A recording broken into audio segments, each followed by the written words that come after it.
They took our oil rights. We had a lot of oil there. As you know, they threw our companies out, and we want it back. Oke, lanjut. Yang pertama nanti kabar mantap dan yang kedua cukup panas, bos. Nah, yang pertama datang dari Amerika yang lagi-lagi memberi dukungan nyata untuk memperkuat keamanan maritim negara kita nih, Indonesia. Dalam hal ini, Amerika pun dikabarkan telah memberi sebanyak 184 unit peralatan teknologi informasi kepada Bakamla. Nah lo, lantas untuk apakah itu? Apa untung ruginya bagi Indonesia? Setelah ini kita coba ceki bosku.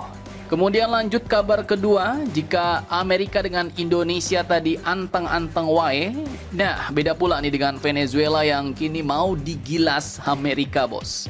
Bahkan amsyongnya baru-baru ini, Paman Donald secara belak-belakan mengatakan bahwa ia sebenarnya mau merebut kembali minyak bahkan tanah Venezuela yang sebenarnya dulu milik Amerika. Nah lo, cukup amsyong. Lantas bagaimanakah itu pernyataan beliau? Apa dalihnya? Bagaimana tanggapan dunia dan tetangga-tetangga Venezuela? Dan seberapa besarkah sebenarnya pengaruh perdagangan narkoba Venezuela terhadap dunia global? Apakah benar-benar kuat atau ternyata cuma akal-akalan Paman Donald? Penasaran beritanya? Cus, Markipas, mari kita kupas berita lengkapnya satu per satu, bosku.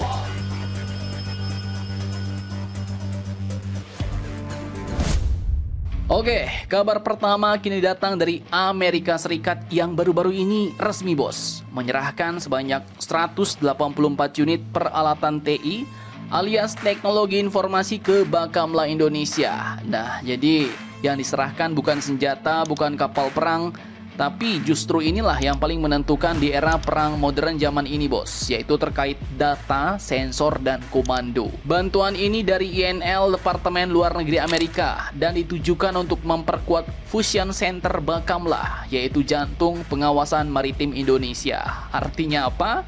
Artinya ya, semua data radar, AIS, intelijen, dan pengawasan laut disatukan, dianalisis, dan bisa direspon lebih cepat, bos.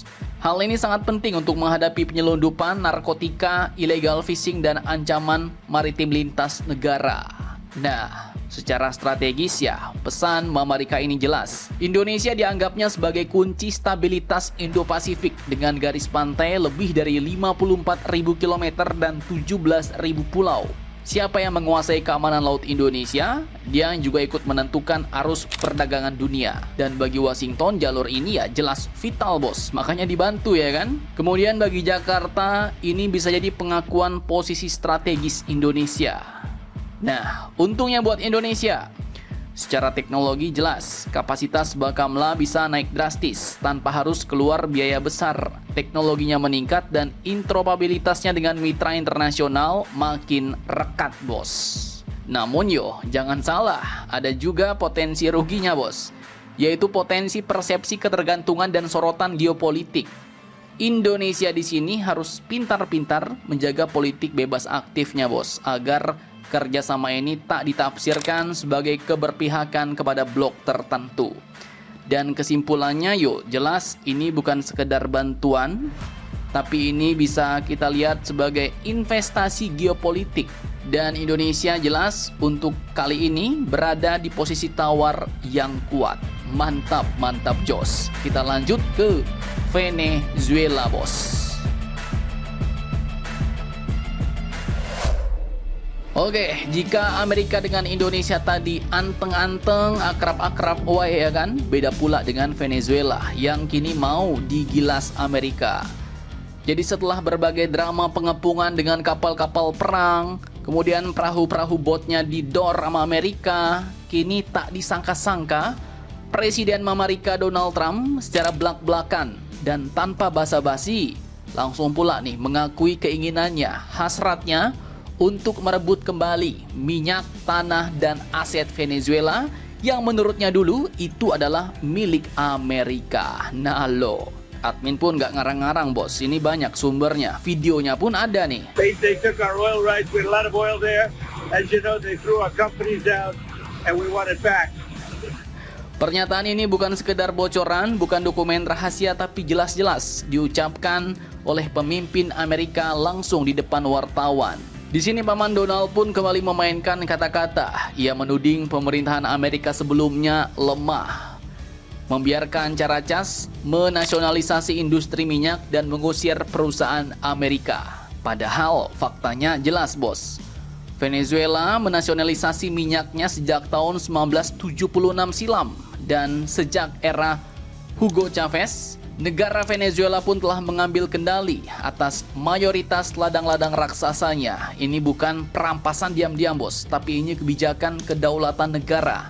Dan banyak perusahaan Amerika yang keluar karena menolak aturan nasionalisasi, bukan karena pencurian. Namun beda pula bagi Paman Donald. Beliau tegaskan, minyak itu milik kami dan kami menginginkannya kembali. Nah, jelas kata-kata itu pun tak berhenti sebagai retorika doang, bos. Amerika pun langsung bertindak, menaikkan eskalasi dengan melakukan blokade terhadap kapal tanker minyak Venezuela dan targetnya jelas, yaitu untuk melumpuhkan PDVSA, jantung ekonomi Venezuela. Kapal-kapal yang dikenai sanksi dicegat, pergerakan minyak dibekukan, dan Laut Karibia berubah menjadi zona tekanan militer. Sembari melakukan ini, Amerika juga tetap sambil beralasan perang narkoboy, bos, dan demi keamanan nasionalnya. Paman Donald tetap juga menuduh Maduro melindungi teroris narkoba, menyebut Venezuela sebagai sarang kartel, bahkan menetapkan hadiah $50 juta untuk penangkapan Presiden Venezuela. Armada lautnya dikerahkan secara besar-besaran, kapal-kapal dihancurkan, dan narasi war on drugs kembali dijadikan tiket emas untuk melakukan intervensi. Nah, namun di balik jargon keamanan itu, satu hal kini terlihat terang, bos. Jelas sudah, ya kan? Yang dibidik sebenarnya bukan kartel, tapi ternyata minyak Venezuela, dan ini keluar dari mulut Paman Donald sendiri. Lantas bagaimanakah kini tanggapan Venezuela dan negara-negara di sekitarnya?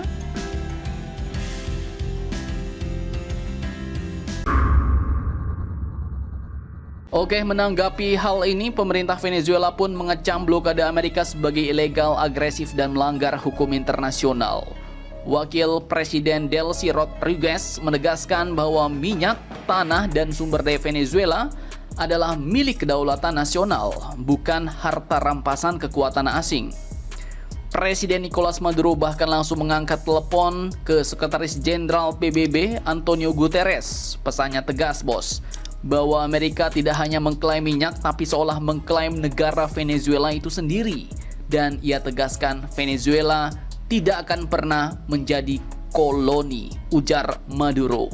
Kalimatnya pendek, tapi sangat-sangat berat nih, bos. Kemudian reaksi internasional pun juga bermunculan.